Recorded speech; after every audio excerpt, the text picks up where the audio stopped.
We are returning from executive session back to our open meeting. If you will please join me for the Pledge of Allegiance. I pledge allegiance to the flag of the United States of America and to the republic for which it stands, one nation, under God, indivisible, with liberty and justice for all. All right, and do we have any public comments? Looks like we have a fairly empty room tonight. What would a very empty room? Well, we are here. There you go. So we'll move on to the consent agenda, starting with grants and donations. Great, thank you. We have a donation. We would like, there's a memo in your packet for you. I think, yeah, you can click on that and it will go to the memo. Great. The North Andover Booster Club, NABC, would like to donate $20,000 from the North Andover Booster Club for the purposes of contributing towards two specific projects at North Andover High School Athletic Department.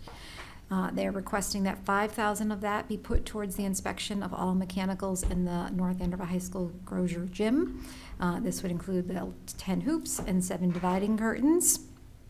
The next step after that would be to work with the school department and the town manager to identify projects that we need for capital improvement moving forward. And then $15,000 they'd like to put towards the 2 turf fields inside Walsh Stadium located at North Andover High School.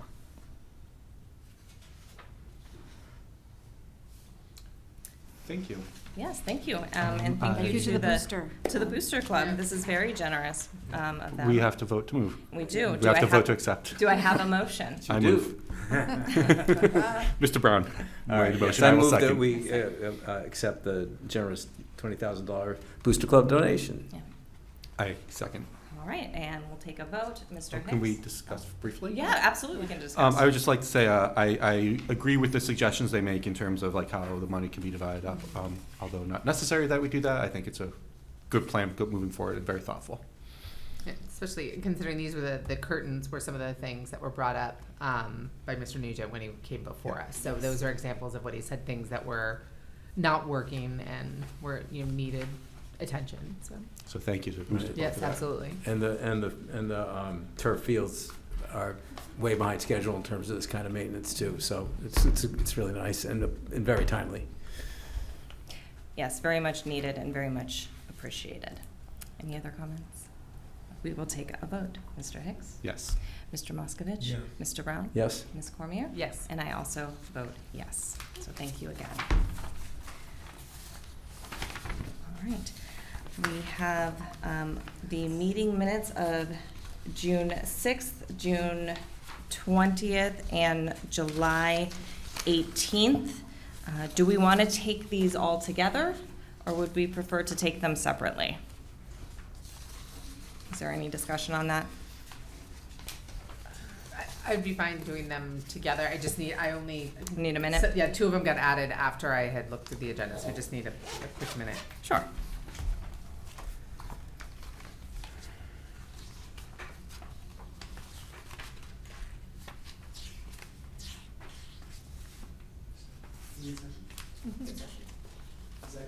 No.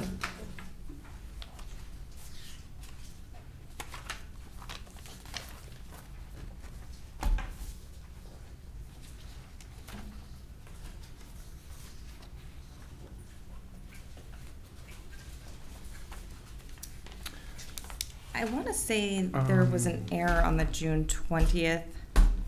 I'll have to double check that one. I want to say that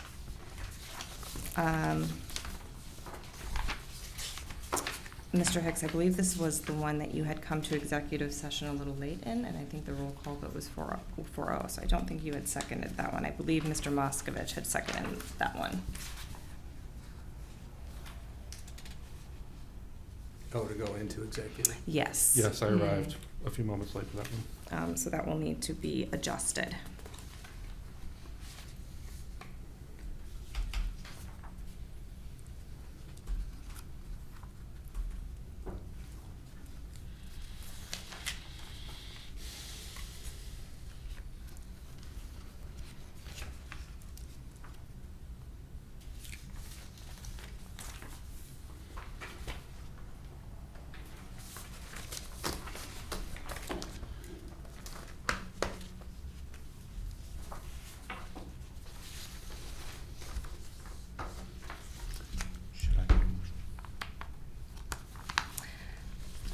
Yes, so I'll take a motion. Let's take the June 20th separately. There will have to be amendments to the June 20th. Okay. I move that the school committee accept the minutes for the June 6th and July 18th meeting as presented in the packet. Do I have a second? Second. Any other discussion? Is additional time needed Not for the 20th. for the 6th and the 18th? June 6th, July 18th is what the motion is pending. I'm now fine. Yes. Okay. I All was right. reading, I wasn't. Okay. All right. Mr. Hicks? Yes. Mr. Moskovich? Yeah. Mr. Brown? Yes. Ms. Cormier? Yes. And I vote yes. So those are accepted as presented in the packet. And then the June 20th minutes. So the change that needs to be made for that, the second was by, has to do with the motion into executive session. The second was made by Mr. Moskovich, and at that roll call vote, Mr. Hicks was not present, so it was actually a 4-0 favor. I think if you click on the June 20th minutes, it may be corrected On there. on the agenda. Yes. It is. well, there Thank you you. Oh, wow. Okay. So, Madam Chair, I move that we accept the minutes of the June 20th meeting as presented in the packet and linked on the agenda, not in the packet, but linked on the agenda. Second. Any other discussion? As seen on the screen. Yeah. Any Sorry other about discussion? the wrong ones in your packet. Okay. Mr. Hicks? Yes. Mr. Moskovich? Yes. Mr. Brown? Yes. Ms. Cormier? Yes. And I vote yes. Nice.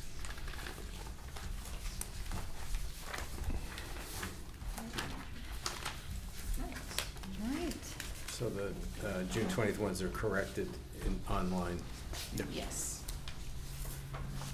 Okay. All right, we will move into the superintendent's report where we have the budget status update. Yes. Oops. Get rid of that. And then can you do it as a slideshow? Perfect. There we go. So just a couple pictures. The one in the bottom corner is from the calculus project that happened this summer. The one in the right-hand side, or if I'm looking at it right-hand side, is Summer Eats. So as you know, Erica Murphy and Food Services have done a wonderful job this summer of making sure that our town has been provided with breakfast and lunches, and that's one of our setups at the Franklin School. And then up above is Officer Wilson and Officer Scarlett, who visited the Summer Accelerated Academy. Officer Scarlett was showing the students some of the things that she had to do to pass her test recently, and so that was a nudge, or how she says hello. So the kids were really excited to see her and hear that even dogs had to take tests during the summer time. You got the next one. So this slide shows you, and you have that, and I apologize. So for those of you who don't know me, I'm left-handed, and so that's why your staple's on the wrong side. I stapled it myself. After I did it, I thought, oh goodness, not everybody thinks like me. So this is just the same budget report you've seen. So what we decided to do this time is the bottom one shows you what you saw last time that we came together on July 18th, and then the top one shows you where we are right now on August 1st, just to see sort of where we are. And then if you go to the next slide. So then I just sort of pulled out the August 1st one, just wanting to let you know that some of the things that you see in expenses, where it says some of the year-to-date things that we've already spent. Under maintenance, we have already have equipment rental and lease that we've purchased, custodial supplies, and then the telephone comes out of that budget. Out of regular education, we've already paid for some of our contracted services, so that would be some of the services that we work with, like Hill for Literacy, some of supplies and materials, membership, and our software licenses. And then out of special education, right now that $21,000 is out of district tuitions that we've already spent this year. And then in the salary line, we talked about this, oh, do you have a question? I'm sorry, you're talking slightly faster than I can listen. Okay, sorry, I'll slow down. Do you have a question? No. You want me to repeat myself? Oh, I'm just having trouble. I find, by the way, the comparison is very helpful. Thank you Great. very much. And I was kind of, looking at that. So Okay, I managed to just fall behind, but that's okay. I do tend to talk fast, actually, convey more information in a short period of time, efficient. right? You just want to get through it. In the salary line item, one of the things that some of you had asked last time we were together, why isn't everything encumbered? So right now, because it's the summertime, we've only encumbered salaries of non-union, so administrators, 12-month administrative assistants, and custodians. Our teaching and teaching assistants will be encumbered by August 23rd. We have a meeting on the 21st, I believe. Is it the 21st? I think it is. Or maybe it's the 20th. Somewhere around there. It should be corrected by then. That's sort of like the drop dead time that we'd have to have those encumbered. And the reason they're not yet is because some teachers will be moving on salary track and scale, so we're getting all that information now so that we can put those salaries in. And then salaries that we don't encumber during the school year are our tutors, because they are just an hourly rate, and so when we need them.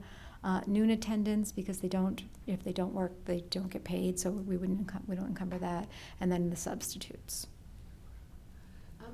You want to go back to that one for a second? Yep. I do have Sure. and this might be the same answer, just in terms of timing, but in terms of special education and the out-of-district tuition, do you already know or have a good estimate of what the out-of-district tuition will be for the students that will be out of district? Because I'm just wondering, when would you encumber those now, so you're able to account for that? Because we know that the cost of the tuition. Lynn is here. I'll let her answer too. Oh. But we are working on that. So we are working on part of the whole process for solidifying and confirming placements is really working with each placement around a contract, making sure that the numbers that they're telling us for the costs are the same as what's listed on what's called an operational service division spreadsheet, and then above and beyond if any students have any extra services which are not included in the original just baseline tuition. So I have a new administrative assistant, Stacy Pisano. She is working diligently with Allison Burr-Farrell, the out-of-district coordinator, to make sure the spreadsheets match. She's calling all of the schools. We're making sure that we're confirming the numbers again, and we're putting all of that together. We're also putting, over the course of the summer, we have kids who move from one placement to another, which then I always love it when it's a reduced cost in their new move, but because that means that we perhaps are meeting kids' needs, and we can look at a lesser restrictive environment. So that's always exciting, but sometimes it's the other way as well. So we want to make sure our numbers are correct, and then we will begin to put POs together and encumber the money. So when do you expect to be able to encumber all this, but at least that because there's always going to be changes throughout the year, right? So it's at best that at that point in time, when do you expect to be able to have those encumbered? So we are a little ahead of the curve here, as part of districts are, because we are getting the contracts together now. That typically happens through the month of August, really even until September. So I'm hoping that really by the beginning of September we'll be all set. Okay, so September is the okay. Hi, question, related question. Are we already aware of any new students that Yes, we we didn't are. have last year? Do you have an idea about how many there are?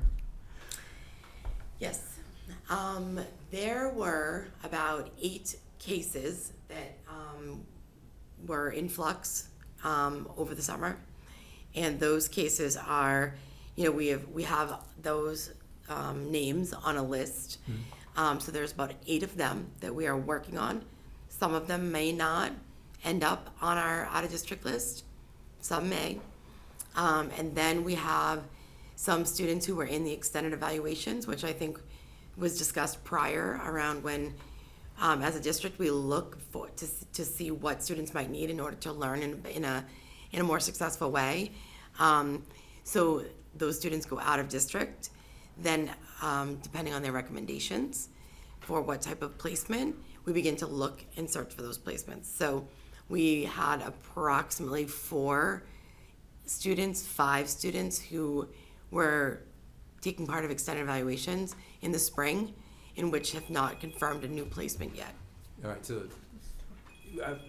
we would add those two numbers together, right, to get like sort of just looking at it financially for a minute. It looks like an increment of about 13. And if I wasn't presenting, I would look on the chart, but I am, so I'm not. No, that's okay. I just wanted to get an So idea. I'm doing this from memory. Yeah. It could be give or take Yeah. a little bit. Okay, but it's not 100 new ones, Not 100 new ones. right? Okay, No. so those would be ones as we able to look at, when you're able to look at that and we'll know that those are 12 additional students, and know what those costs are, get them encumbered, and find out if that's a concern or not, once that's done. So we'll know soon, Thank you. in September. How many students are there in total that are out of district? So approximately, again, memory, approximately 60. And did you say that there's 6 new ones? Is that So a I 10% increase, or there's 6 new ones, but some others graduated? Nope, there are more than 6 new ones that are on the landscape of potential out of districts. But don't some of them graduate out, right, every year? Yes, but we take those students off as we plan for FY25. No, I'm just trying to understand whether the number is creeping up or not. I'm just saying, the fact that there's 6 new ones doesn't necessarily mean that the net total will rise by 6. So I would have to look over the last few years around the trends, but his current trends across every district is that those numbers are increasing because students' needs are more complex than they were 4 years, 5 years, 6 years ago. How many do we have, when a student goes to Crest, do we count that as out of district? But less expensive, right? Yes, there's a variability in the cost depending on the placement. Typically, collaboratives are less expensive than private day schools. That's not always the case when you add on students' specific services that they might need while in a collaborative setting. So I want to just make sure that you're aware that, when you look at what's available, so we started with 62 million, we have 54 million, but remembering we haven't encumbered our teaching salaries, which will be a large portion of our budget. So I just want to be transparent in saying that we are running a tight budget this year. Lynn has been very creative and really looking at special education and ways that we might be able to redefine some job positions. We've had some people leave the district since the school year has ended. So we'll be probably talking to you a little bit about what that might look like as we have our sort of putting that plan in place. And then I have shared with our principals, really, we're only purchasing things that we absolutely need to be able to run our schools, so the basic supplies. This is not a year for doing a major new initiative in the school or purchasing some large items that we don't, that are nice to haves, but we don't need them right now. We're trying to be very cautious about our funding. So I don't have a freeze on the budget yet with the principals, but we have some parameters in place, and looking at some of the purchase orders that are, being very careful about the purchase orders that are coming forward through our office before we're sending them on. When you encumber salaries, are you encumbering base salaries, or, teachers get paid more than base salary when they do extra work, which is usually really useful stuff. It is. So do you encumber that? We do not encumber that probably because shouldn't. because we don't know what they're doing yet. But that is something that we need to plan for. Yes. Largely, we will use some of our grants to be able, that's what we have used our grants for. I think I said before, one of the things that we do want to be able to bring forward to the school committee and show you is what what grants we're bringing in. So all of our federal grants, our title grants will be coming forward soon, and what we'll be able to spend on that, so that you can see the amount of money that how we're using our title grants to support the district. But right now, we're running on just our operating budget. So along those lines, something I was going to bring up later, but since you touched on the grants now, it's the Sure. appropriate time. Not for now, but for some time in the near future.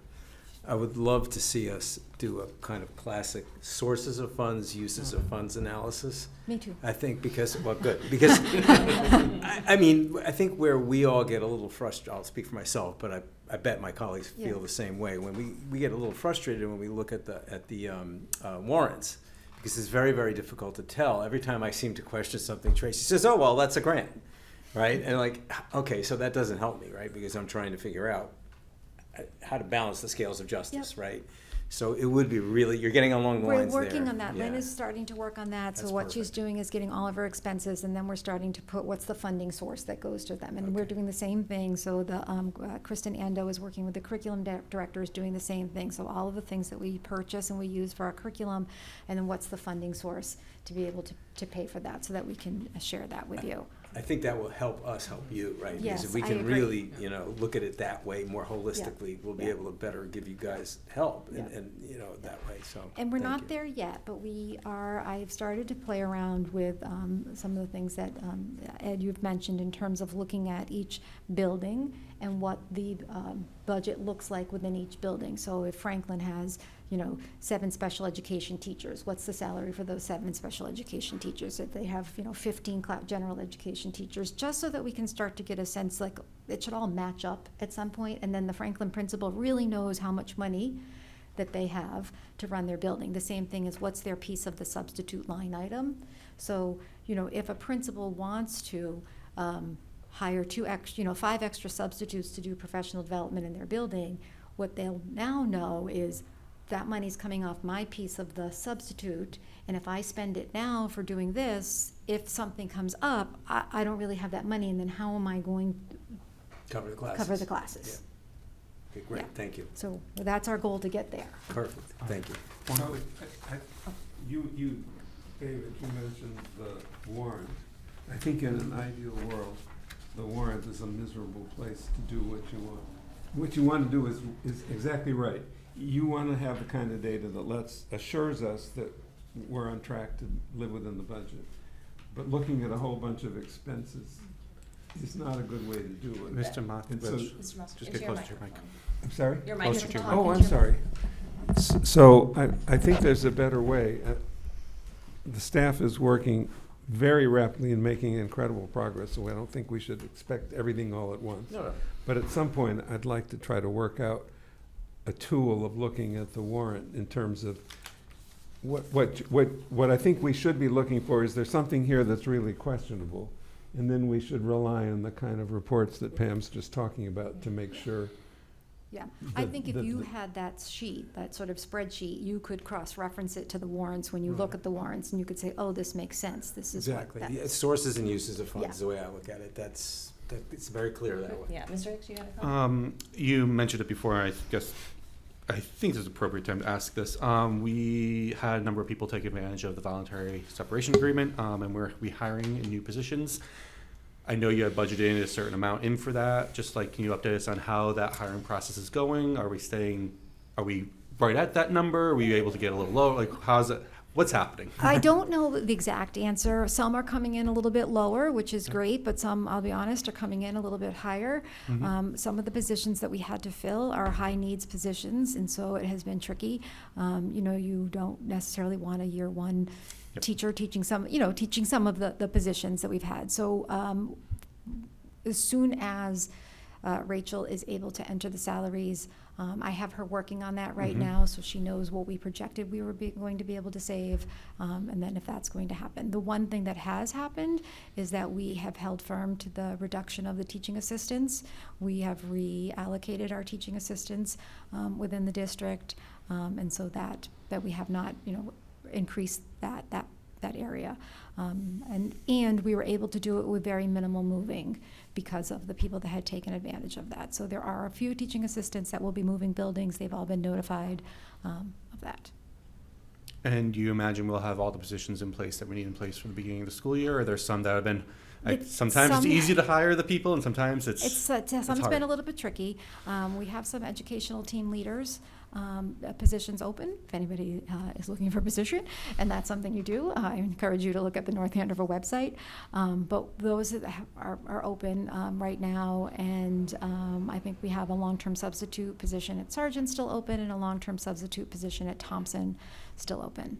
We also have speech language positions open, a certified occupational therapy assistant position, and we have Wilson tutor positions open, which could be a really great thing for parents Yep. who might want a flexible schedule. Yep.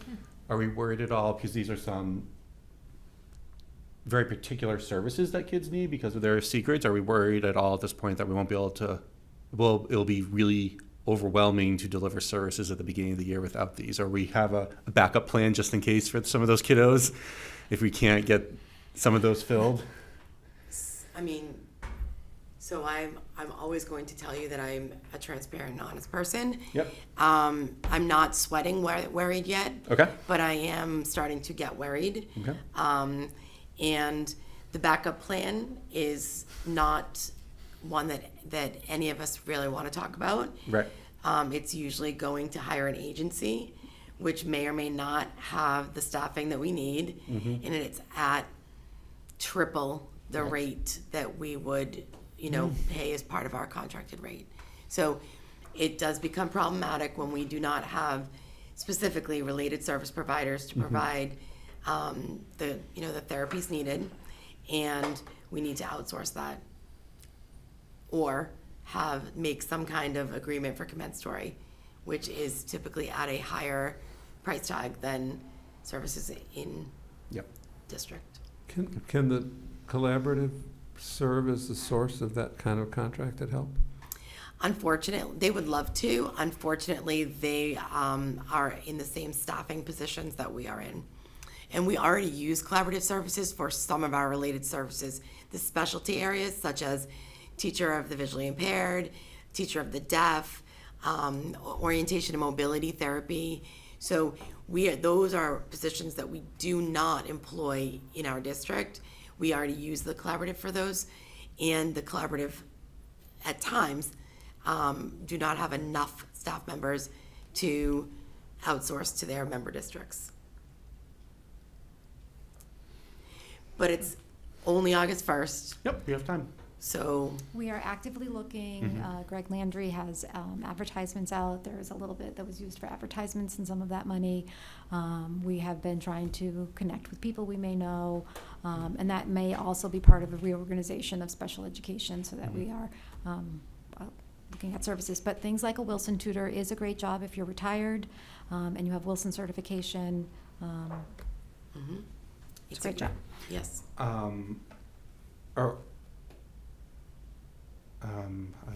Are all the people that we have that certification already in district being utilized to their fullest capacity? It's something that Lynn has started to look at. If it comes to that need, that we may have to move some people or Okay. have them do something else.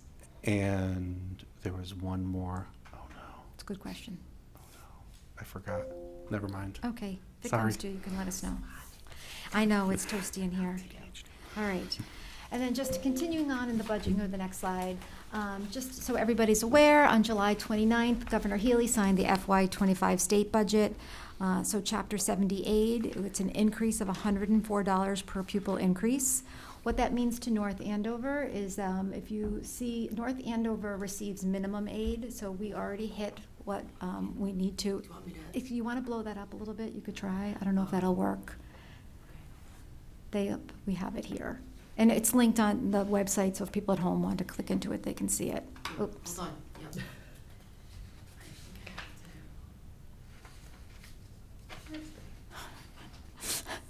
Oh no. This is why I should never be in charge. Just go back to your Hold on. Google down at the bottom, I think. Right This? there. I think so. I don't think so. Okay, Click your three dots up near the L. yep. And then Go go to to your history. History. Go up, no, up. 2 underneath, 2 down. History. Yep, And then you can go to it should have your recent. 2 there. tabs, Yeah. or I would try. Yep. And then in there was in those 2 tabs was the slides.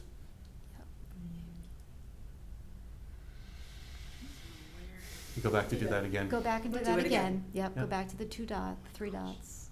I promised Michelle that I would not. There's nothing like That's- pressure. Go back over to your L. Okay. Yep, and then go to the 3 dots, go down to history, and you want to go to 2 tabs Yeah. And then Restore window. and restore window. Great. Excellent. There we go. Perfect. And then just, let's We go can to slide slide. 4. Oopsies. Back. There I we go. think, yeah. So chapter 78 aid, we qualify for minimum aid. So you'll see we have an increase of $104 per student increase. It looks a little tiny there, but so our increase is $463,840. We have a slight dip in enrollment. Just remember that this is based off of your October 1 enrollment, which is why it is so important that the October 1 enrollment is done correctly. I was on a commissioner's call today, and I will work with our technology department, but Brian Vertis does a beautiful job with that already, but making sure that our SIMS data and our October 1 enrollment accounts for all of our students so that we can get the maximum amount of money in terms of Chapter 70. But right now, we think we're going down. Well, we're going to go up a little bit, but our enrollment, I'm just telling you in general, in our school district went down. But you see last year we received 11,942. This year we're going to receive 12,406 12 million. million, yeah. Is- Sorry. If I'm not mistaken, it's October 1 of last year. This is based on October 1 of last year. Right, But and I'm sort of combining 2 things. So I'm just reminding that going forward, we're going Right. to be Oh, no, really no, very right. careful about our October 1, which we always have been. I'm not But- suggesting we haven't. If people are wondering why it's, I am actually the person that put it there, and it's because you want certainty. At the time the governor submits her budget, which is December, she has to have something that is actually factual. And so, although it's inconvenient that it's a lag, it just wouldn't work otherwise, because you wouldn't know how much to budget. And in terms of enrollment, it counts all of the students that are currently going to North Andover Public Schools. It would also count students who are maybe participating in the virtual, DESI's approved virtual school, or if we had students who participated in school choice outside in another district, but that's really not something that we have a lot of, but that looks like. Just quick, make sure I Mhm. understand. Required net school spending, for fiscal year 25, the state is saying we must spend $59,879,000. And we spend, so we meet the foundation And we meet the aid, foundation. which is why we qualify for minimum aid. You see how we Yep. don't get any increase there, but we get an increase in But minimum we, aid. but we also only spend 101, about 101%, almost 102% of what we're supposed to spend or required to spend, whereas other districts, and this is just going back to like where we would like to see ourselves as a community and what we value as a community, whereas other districts around us are higher than higher. that. And this is just an example of we are, as a community, funding just enough to do the things we need to do. And we really Plus need 1%. but we really need to think about increasing that as a community so that we can do better for our kids. So- Correct. Joe, do you know roughly what, and not to put you on the spot, roughly what our comparative communities are doing? We could, Is it- I mean, I can look that up. I'm just Yeah. wondering, if we're off by Right. 10% or 1% or 50%? Some of just them curious. are right at what that number is, and some will be 4 or 5, 6% higher. We Okay, can, so it's okay. yeah, we can look at those Alright. numbers up. They publish those. Okay. The foundation budget is a measure of need, basically, based on who your student, how many and what kind, like what their income level and and whether they're low income, whether they're limited English and so on. But most of the wealthy districts spend 5 or 10% more than the foundation budget. So that would, in all probability, we're low compared to demographically similar districts. That would be my guess, and I'll find that It'd be data for you. interesting just to. Yeah. And I can send you, I took a screenshot from Desi, which is what's on here, but I can send you that, or I can send you the link if you want to see that. That'd be fantastic. Yeah, that would be good. Yeah. Thank you. Didn't MASC give us something with a link to those? There's a summary, there's a quick summary of how our aid is calculated, and then you can actually, if you're glutton for punishment, you can look at the whole spreadsheet. I did actually, yeah, you're right, the link that we got. So Yeah. you're a I think it's GFP, are already you? done. Okay. That's where we are with chapter 70. Thank you. You're welcome. And then just a couple updates. We've had our summer academy, our summer accelerated academy. I was able to visit today. I was in a first grade classroom, and one of the students said to me, today's their last day of summer accelerated academy, and she said to me, I wish I could come here every day, which was really wonderful to see. Just a couple of pictures of our teachers working. Just so you know, we had 125 students this year that participated in the accelerated academy. This is students who are entering first grade through sixth grade. This summer we focused on ELA skills.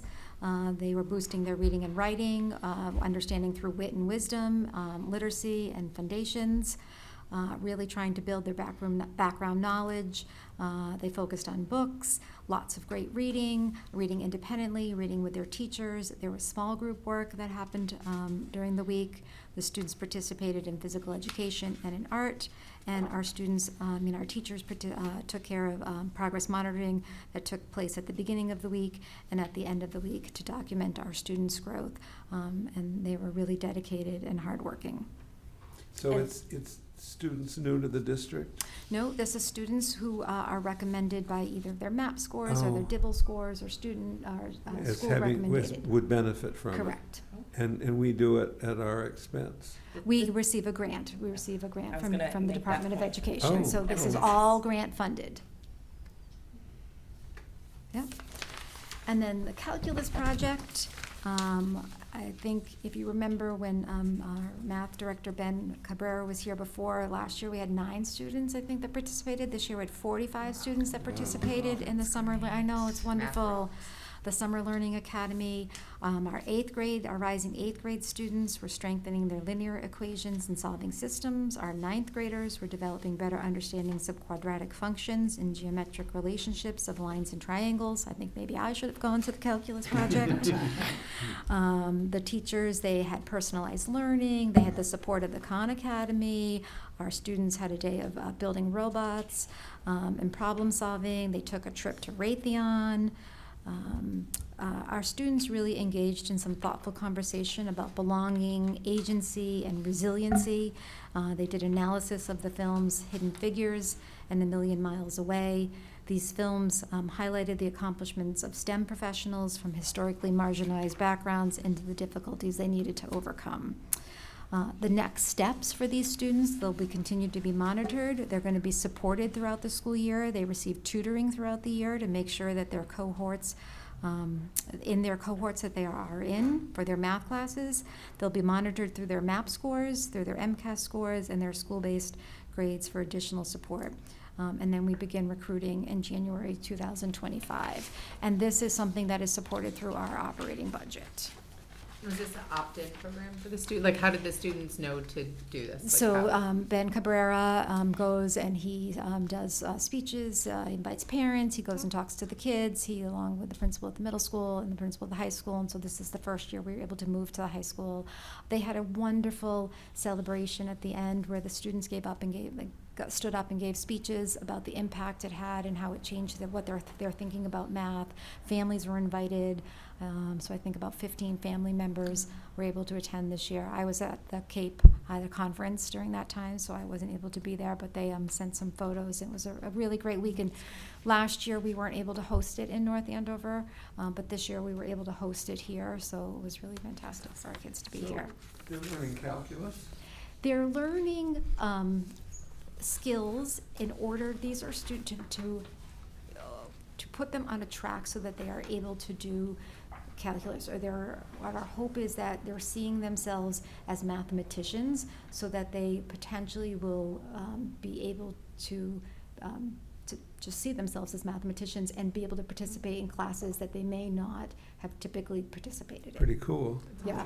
I mean, I'm kind of ancient, but I didn't learn any calculus till I was a freshman in college.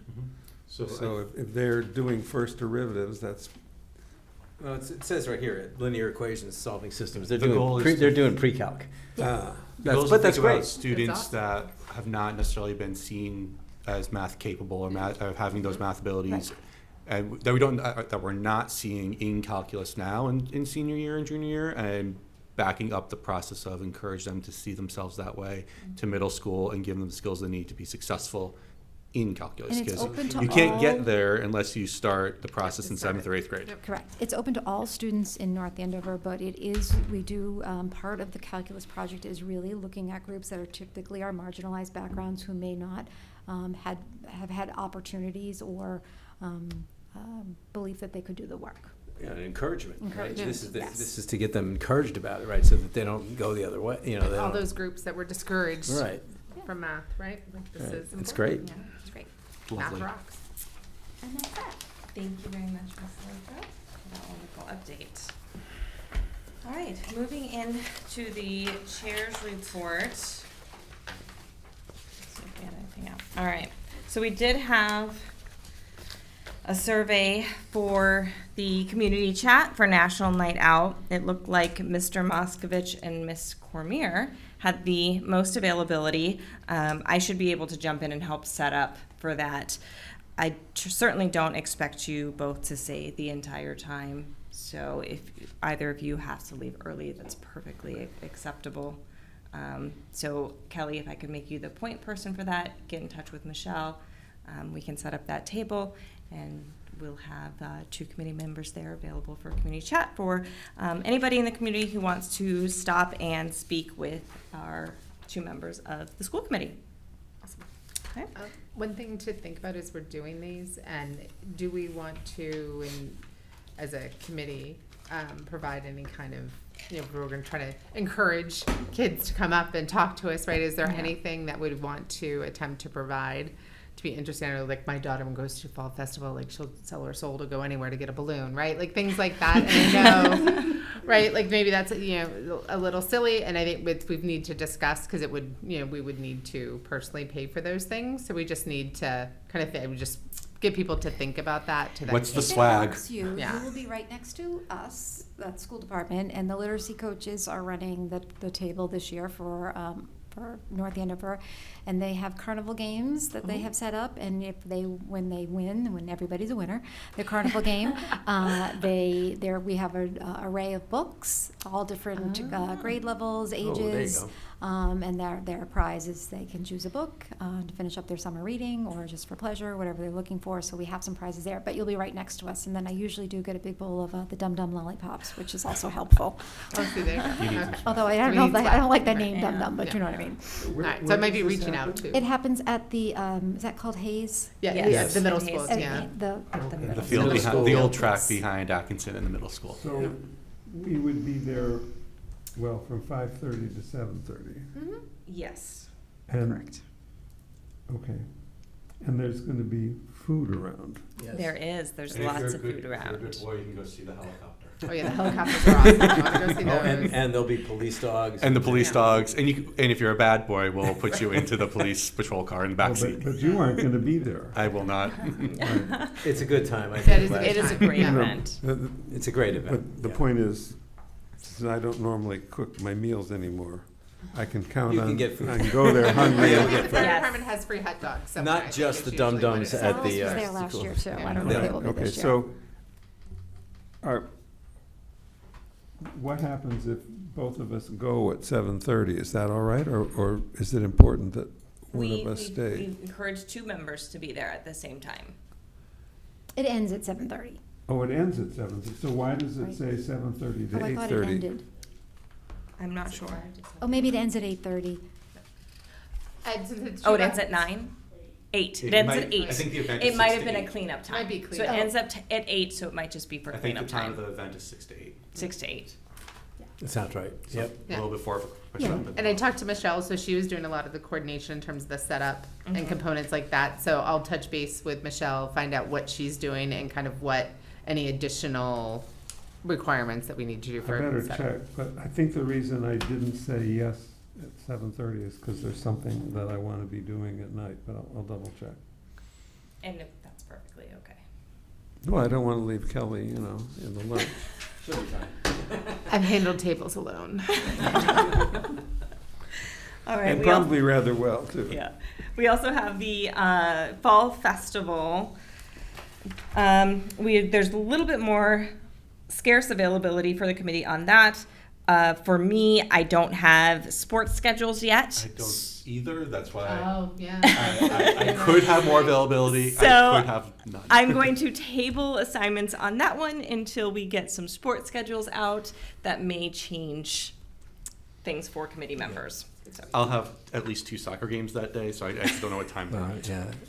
And I can only do that Is early that mornings. the same Believe thing it or you get- not, Sorry, you get to talk to a school committee member? exactly the same. We'll be setting up a table. That one has usually some like carnival type games for kids. There's booth setups from like the Merchants Association, different merchants set up booths. Everybody fun. agrees before they come in, of course, that they will not be angry with the school committee member. It's It's a- always a delightful it's event. a great event. Yeah, the Fall Festival is great. Yeah, believe it or not, that's my high school's 50th reunion that day, so that's why I have to be out of there by 9 a.m. It is at the high school. Oh, is it Yes. at the high school? It's It is. usually the They common. have changed it to the high school. Oh, that's great. Good to know. Good thing you Yes. told me. Used to be on the Yes. common, but It yeah. used to be at the Commons. It is now at the high school. All right. All right, we are going to move on to the MRI review update. This is the personnel review that was commissioned following the deficit from April that was brought forth. It is linked to the agenda. I know on July 18th, when we had our last meeting, I had mentioned I wanted to make this public, and that was the committee's intent. We wanted to have some complete transparency, and I have been working very closely with town council to try and make that possible as quickly as we could. Unfortunately, there was a lot of legality reasons that we were not able to do that as quickly as we would have liked. As you can see, there is a statement from town council regarding some of those reasons for those roadblocks. However, we were able to release as much as we possibly could. So I apologize for any frustrations maybe some of the community may have experienced as waiting for that report. As I had mentioned, it was our complete intent to get this out as quickly as possible. We do want to have complete transparency as we went through this deficit and the remedies that we're looking towards going forward to not be in this situation again. So we, as a committee, I know we all want to discuss this. I think for me, the most important thing looking at this report is going into basically the conclusions and the final statement. For me, the main focus is what are we going to do going forward? How are we going to fix this going forward, and what are the recommendations that we have? And I'm sure a lot of my colleagues will discuss that as well. So what I would like to do is give each member some time to speak individually on their thoughts and comments on the report, and we'll go from there. So I'm going to go in our roll call order, starting with Mr. Hicks. Thank you, Madam Chair. In a recent job interview, I was asked how I go about making decisions. My answer was simple: I do what's best for our kids. That is my foundation and my guidepost, and something I always come back to. I've been reminded several times over the last few years that the school committee has 3 primary responsibilities: supervise the superintendent, adopt a budget, develop policies. Tonight, as I have done in the past, I'm going to frame my remarks around these 3 categories. On April 25th, the committee voted to approve an action taken by then Chair Brown. We subsequently engaged the services of a third-party organization to perform a personnel investigation and provide a detailed report to the school committee that we now have with us tonight. This report makes it clear that the district needs to make significant changes to the systems and processes in place to ensure that financial and fiduciary responsibilities to the community are upheld. Information was withheld from the school committee, and we were robbed of the opportunity to be deliberative. The impact and consequences for our community are quite evident and have been severe. Especially these impacts have been severe, especially in regards to our budget and the budgeting process. As been noted, the fiscal year 24 deficit was significant and required extraordinary action by the town manager and her staff to reconcile, and for that, I am quite thankful. Our fiscal year 25 budget has been significantly impacted. To make sure we live within our means, the acting superintendent has been working to adjust programming and staffing levels. We've had to already say goodbye to faculty and staff through voluntary separation. To all of them, I wish you well and thank you for your dedication to our students and this community. I also thank the acting superintendent for the hard work that she has done to make sure that we can stay within our means and the work she's doing on behalf of our district. Unfortunately, we've also had to eliminate some positions. In April, I asked who's going to be given this bad news because of this mistake. When? What will be the impact on them? What will be the impact on their family? What about their ability to pay their rent or mortgage, their ability to make a car payment or buy food, pay the next utility bill, or pay for health insurance? What if they have kids or other dependents? And sadly, for some, this is a devastating reality for members of our community. It is evident that our policies need to be reviewed and changes need to be made. The school committee will now require the administration to provide us with more thorough and timely information regarding our finances, as they've done for the past few months. At the beginning of the school year, salaries and other known contracted services will be encumbered, and transfers will require a vote by the school committee. I thank again the acting superintendent for getting those salaries encumbered by the next meeting. I think our official deadline was August 31st, so kudos to you for being early. We will continue to examine our existing practices to make sure that the school department fulfills its financial obligations to the community. We will consider both the recommendations of the MRI report and the upcoming financial audit. The report should be out in mid to late August. Our diligence in these matters is what is required of us now. We must continue to center around accountability and transparency. My commitment to our community and to our students remains. Our budgetary challenges are real, and the impact of these tough decisions on our community, staff, families, and our students should never be minimized. The focus of our work now shifts from what happened to what will we do next. As we move forward, let us remember to always do what's best for our kids. Thank you, Madam Chair. Thank you, Mr. Hicks. Mr. Moskovich? What one learns from the report and from what was made public when the superintendent and the then budget director testified to the select board was, I guess, what I would call a problem of mindset. The perfect example is the something like $450,000 of federal money that was used in the prior fiscal year to hire some teaching assistants. And at the end of the fiscal year, they just decided to keep them even though there was no money, and assuming that it would work out. And I think that's just a fundamentally wrong way to think about public finance. If you don't have money, you don't spend it. And the proper process would have been to look elsewhere in the budget for money to cover it if it were important, and to come to the school committee and request it. And in a way, all the rest is sort of detail. If your mindset is, I'm always going to try to spend at the rate that is consistent with the budget, then you won't get into this kind of problem. You don't say, well, I hope it will. And I agree with Mr. Hicks that the acting superintendent has been doing exactly the right sort of thing. And I'm very comforted and grateful to her, and comforted that the people that she's brought in and the attitude they have will make it very unlikely this is going to happen again. Thank you. Mr. Brown? Well, so this began while I was the chair, right? I guess I want to say that, we faced a huge problem here. I'm proud of us and of our acting superintendent and all the folks that she's brought in, that we've met that big challenge. As I said at the outset there, a lot of this was problem of process, right? Procedures, things that were not being done properly.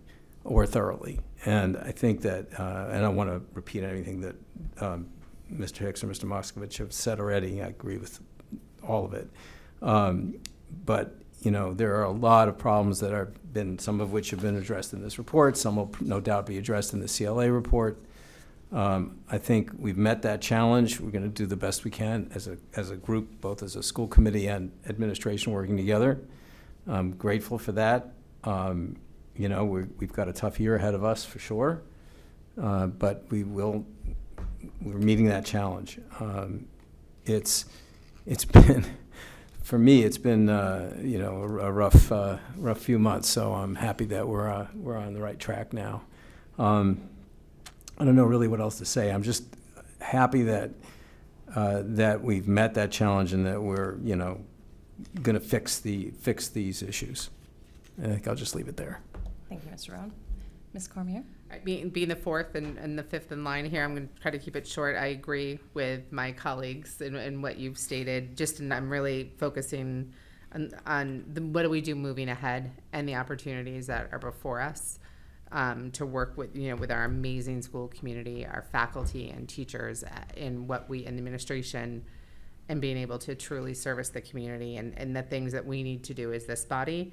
And, you know, as we have the opportunity to work on defining and improving, you know, processes and procedures around the budget. We know we have a lot of opportunities there around communication plans around the budget. Who do we communicate to? What do we communicate to ourselves? You know, how do we understand this? We have a lot to do there. Making sure that we have defined budget accountability, that's very clear and transparent, including for the school committee, as well as all the checks and balances in place that need to make sure that this does not happen again. So I think there's, you know, some great opportunities before us. Thank you. I like the word of opportunities. This does give us some opportunities to make some positive changes.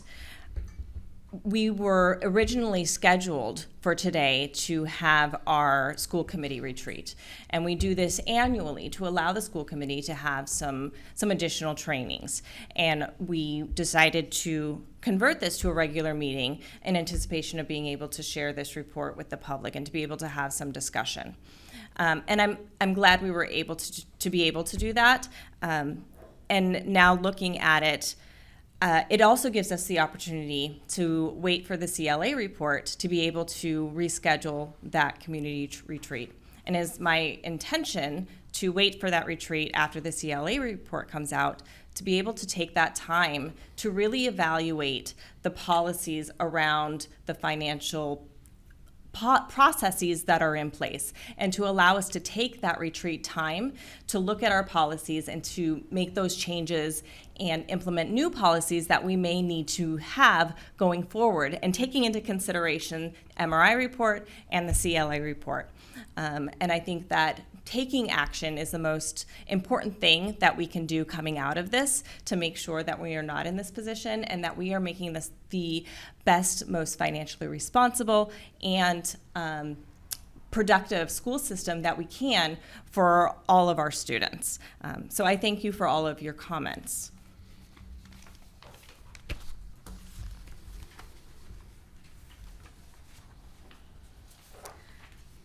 All right, we will move on to the school building committee updates. We have the North Andover Middle School. Thank you, Madam Chair. So last time we spoke about how we were worried about things being done on time. We are in a good position right now. Originally, our substantial completion date was for tomorrow, August 2nd. It actually has been pushed about a week and a half to 2 weeks for one specific thing, one specific reason that I'll describe. And we anticipate being able to go to the building inspector and get a certificate of that will meet the substantial completion, go to the building inspector for our certificate of occupancy late around the 16th to 18th of August, giving us time to get everything set for the beginning of the school year. So there is a system in place, a system that we need to have in place, a BDA system. It's a part of the fire safety communications systems in the building. It allows radio signals to be amplified so that they are always heard during a crisis. And code now requires that we have that in place. It has been installed and is ready to go in the new addition, but they're continuing to do some work on that in the existing building. We need to have those both operational before we can occupy the building. So that is a thing that is going to be finished up, and they'll take the time between as well to get all the other things done. So we will be ready to go for the beginning of the school year. Is all the equipment on site? Yeah, and that includes time for fixtures, furniture, and there's one other letter, and there's FSS. There's another thing that happens, but all the furniture has been ordered and will be assembled and put in place and ready to go for the year. Okay, and I know last time we talked about having an alternate plan.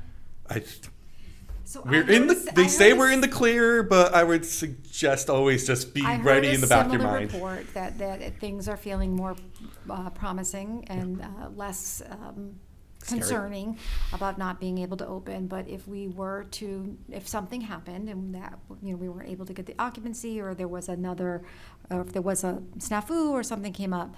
Our plan at this point would be our teachers would report to work the first 2 days of that are the professional development days.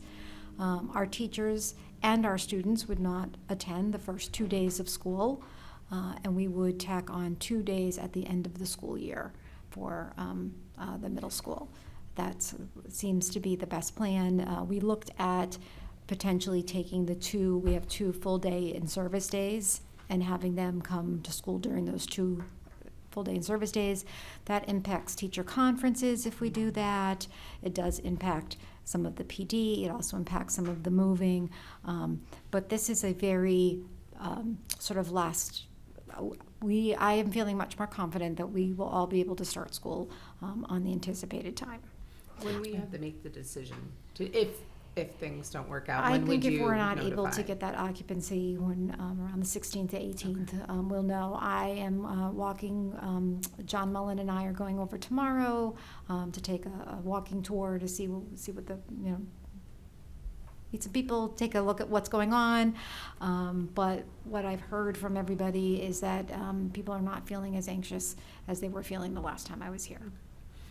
Yeah, and just a reminder in terms of the whole process, this will be substantial completion as a temporary certificate of occupancy, that there will be some things that are on purpose not completed, that they'll continue to do the work at night and on the weekends. And the final completion for the addition is actually mid-September. But also we will have lots of moving pieces this year. In order, the 8th grade, 7th grade, and 6th grade will be moving out of their designated spaces now into the addition, and we'll finish up the renovation in the old building in those parts of the building, and that should be done by winter break, and then they'll do the final part of the auditorium and other stuff in January. So all said and done, the project should be fully completed by early February. But thank you to all the people who have been involved in getting the addition done. And I am going to thank everyone in advance for their patience and understanding, and give us the grace as we have a lot of moving pieces in the fall at the middle school, and kids will not be in their normal places, and we might have to change pick up and drop off procedures. I don't know what will happen, but Mr. Gonzalez will be on top of that and communicate clearly. But we just have to be ready for there to be a little bit of change about us. Communication is one of Principal Gonzalez's strengths. Yeah. And I think that he probably is already working on that, and we will support him. Greg Landry will work with him and North Andover Police Department if we need to change drop off, pick up. We've had some changes this year for summer programming that we were able to accommodate. But again, that's a great statement. I think there does need to be a little bit of grace. I know the teachers and the teaching staff and the assistants are feeling anxious about getting into their spots and getting themselves set up. Mr. Gonzalez is going to give them as much time during those 2 days to really be able to do that work, and we're thinking, about that. But yes. Good things will happen, but it is going to take us a little bit of just all working together as a community to make sure it happens. But we did a walkthrough a couple months ago, and even in its only half completed state, it was beautiful and large and lovely and sunny, and it's going to be some great spaces for kids. So. Wonderful. Thank you so much. All All right, and we have Mr. Brown with the Kittredge Elementary School update. Yes, so the first phase of the MSBA work is just about complete. The committee received a gigantic report about that. I've got it here on my phone. It's a lot of pages. But, and I've talked about some of that before already. We haven't had a meeting in about a month, and we're scheduled for one August 7th coming up, so I'll have much more to say at our next meeting. But this report was received and absorbed. It's comprehensive, it's good, it lays out a lot of it summarizes a lot of the research that they've done, that we've done when we visited the other schools that as people may or may not remember, there was a community forum held. It was Zoom bombed, unfortunately, but there was considerable public input to that. And there's the committee, the working committee also has gone to Kittredge itself. The staff has weighed in, so there's been a lot of good input. This document is great. It's got a lot of comprehensive stuff in it. So we're going to close this first phase and move on to phase 2 pretty shortly, very soon. The educational program was submitted. That was due July 18th, and the program directors at the time, Kristen Ando, Carol Larkham, and Ben Cabrera worked on that. Lynn O'Neill participated in some of the special education pieces, the Kittredge staff, and then Carol Larkham and Richard Cushing, the principal, firmed it up, and we were able to send that in, and that was accepted, so that's great. Thank you. Okay, so we have under old business, the second read and vote on the athletics revolving account.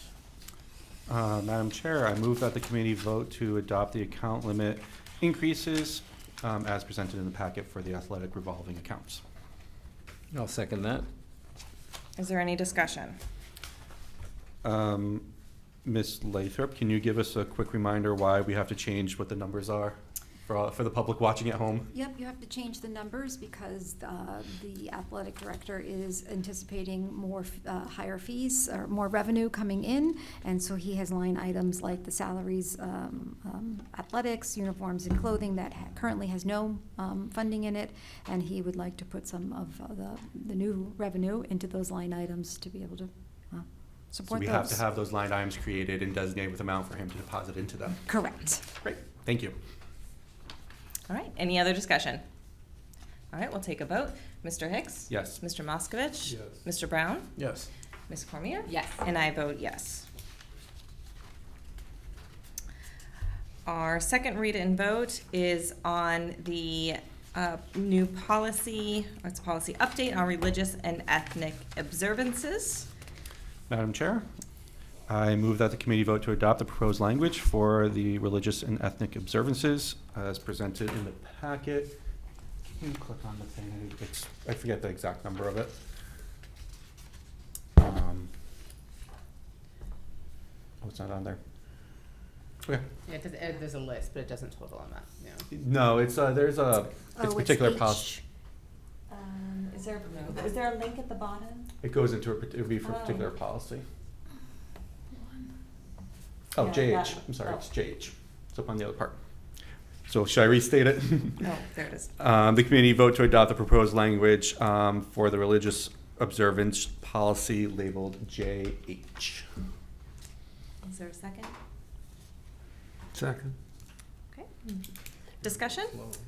Yeah, I have an item. So did you notice there in the text, there's still the note around that the district shall not prevent coaches and advisors from holding optional athletic practices on major religious and ethnic holidays.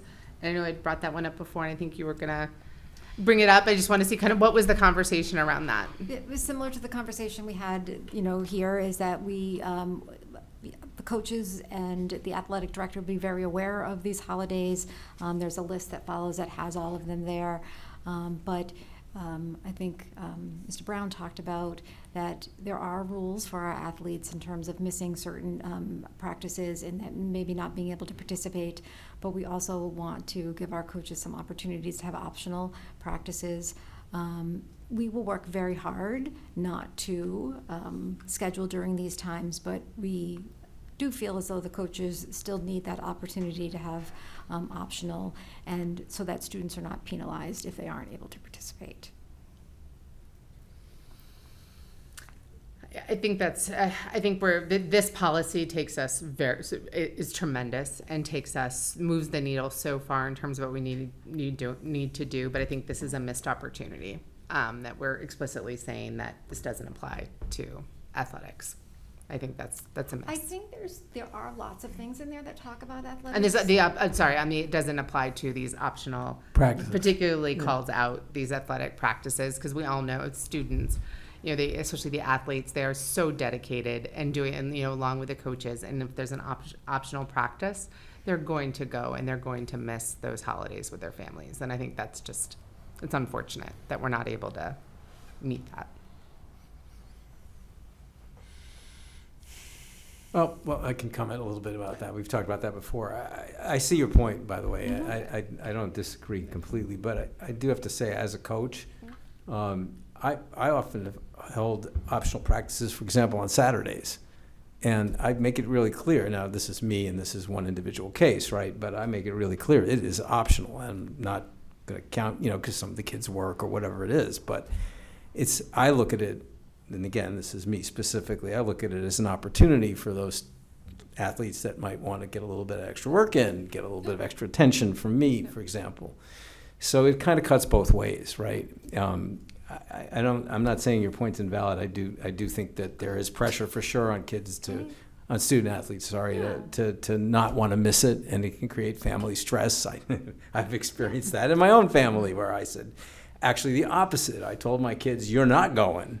Right, it's Rosh Hashanah, you're going to be home, but it did create some parent-child tension. So I don't know, it's a tough one. I think you make a valid point. I don't know. I guess I don't know what else I could say. It is what it is. Yeah. I just my point's valid, your point's valid too, right? I think if you approve it as is this year, I think that's something that we can watch. We would want student athletes, if they to come and speak to us, if they were affected with these optionals, if they felt that they were not able to participate in a religious holiday. We'd want them to have an opportunity to come and talk to us about that. I have talked to Steve Nugent about this already, and he is committed to working with his coaches and really, honoring these holidays and observances. And there's always opportunity to amend the policy again. Thank you. But again, it's your vote. I think it's right in here, but doesn't it say that the coach cannot use your absence as a reason to affect in a negative way your ability to participate in a particular game? Mm-hmm. Which, by the way, is a huge, great thing that this should have in it. And in that way, it's in writing, and it's not, coaches have to be accountable for that. Yes. So then the question is, how would a student still feel like if he or she didn't show up, somehow they wouldn't perform as well, and then the coach would take them out? I mean, which could be, right? If you think, like Mr. Brown used the example of, right, you need that extra attention, the one-on-one. That's what those optional practices are for. Maybe not one-on-one, but smaller group training in those pieces. If you miss those, it could potentially impact, kind of keeping level with the rest of the team.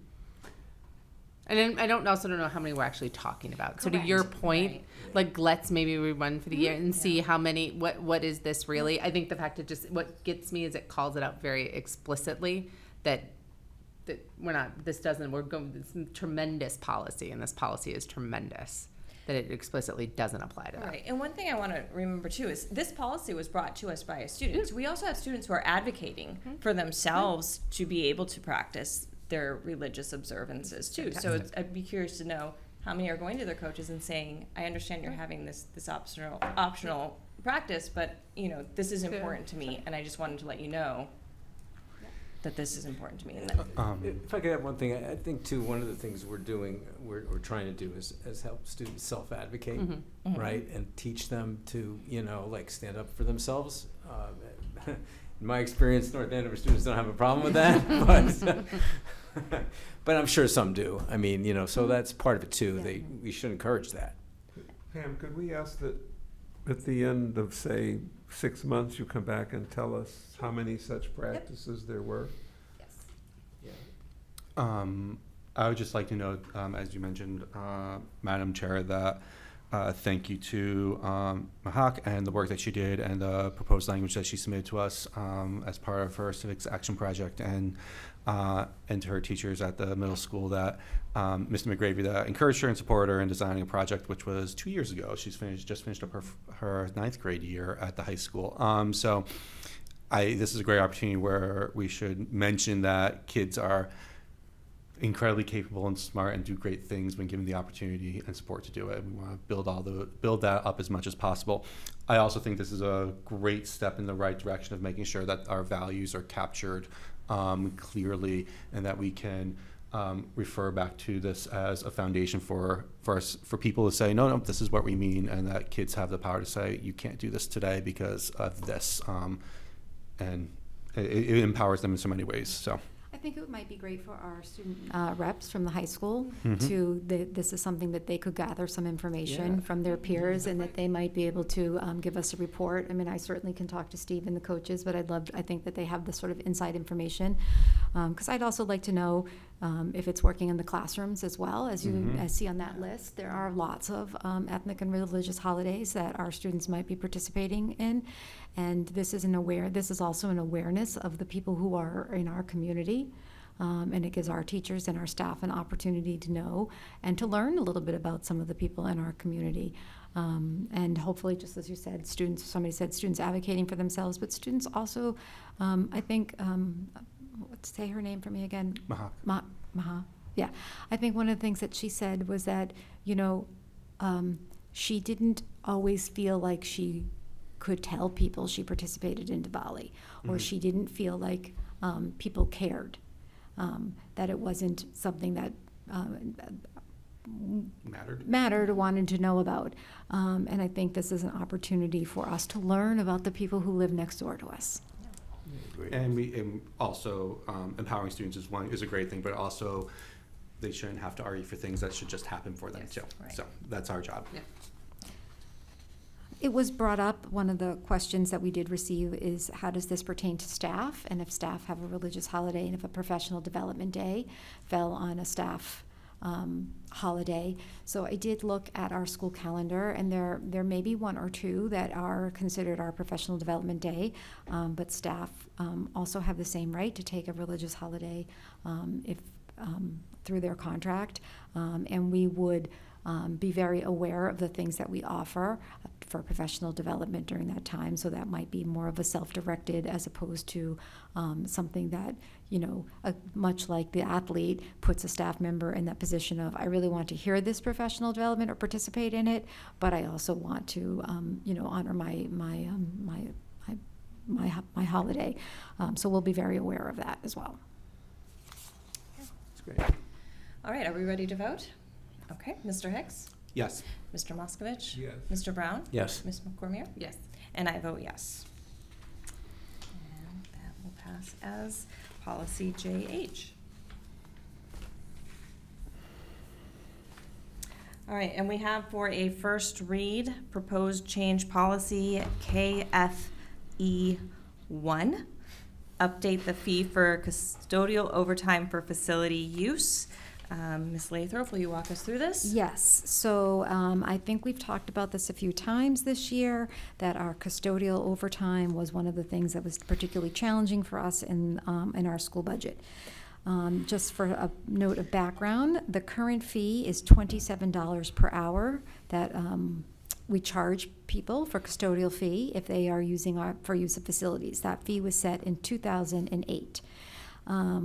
So it has not been revised since that time, where we're asking the committee to adjust the discrepancy to avoid having such a large overage of custodial fees with a start date of September 1. So what the proposal is for FY25, the overtime rate is $47.47. We looked at sort of our highest custodian, plus 10%. So the the fee would be, if someone wanted to use our facilities, $52.32, which obviously is significant from $27, but that would pay for the custodian who is working that event. So, Ms. Lathrop, just to put it in perspective, right now is we charge $27 an hour, but we're paying the custodians almost double that, so it's putting us in a deficit when somebody Deficit. uses our facilities. Correct. So we are in effect paying for, We're in the negative as soon as they put their foot in the door. so this would merely cover the cost of the custodian so that outside groups can continue to use our facilities as a community space, but we are not subsidizing that use. Correct. And what about the 10%? So we added a 10%, which is a little revenue. Okay, so that is okay. How often are our facilities being used? I don't know the answer to that. I could tell you. I can find that out.